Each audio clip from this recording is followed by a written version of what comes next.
আব্দুস সাত্তার তার ৩০ শতক জায়গাও কোনো টাকা না দিয়েই দখল করেছেন গাজী মুজাম্মেল। হেরা সাইনবোর্ড দিছে, সেই সাইনবোর্ড আমি খুলে নিয়ে পরিশোধ থুইছি, থোয়ার পরে থানাতে নেয় পুলিশ এনে পরে পুলিশ কাছে আমার দিয়ে দিয়ে বলা সমস্ত রায় রাখলো।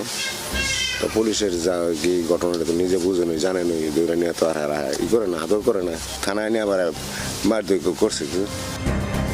আনন্দ পুলিশ পরিবার বহুমুখী সমবায় সমিতির নামে সব দখল চললেও কাগজে কলমে মালিক দেখানো হয়েছে গাজী মুজাম্মেলের স্ত্রী ফারজানা মুজাম্মেলকে, আর তার প্রতিষ্ঠানের নাম দেওয়া হয়েছে আনন্দ প্রপার্টিজ লিমিটেড। এই প্রতিষ্ঠানের দখলে রয়েছে ৩,০০০ বিঘা জমি, যার আনুমানিক বাজার মূল্য ৬,০০০ কোটি টাকার বেশি। ১৭ বিসিএস পুলিশ ক্যাডারের এই কর্মকর্তা তার সিনিয়রদের নাম ভাঙিয়েও কামিয়েছেন অনেক কিছু।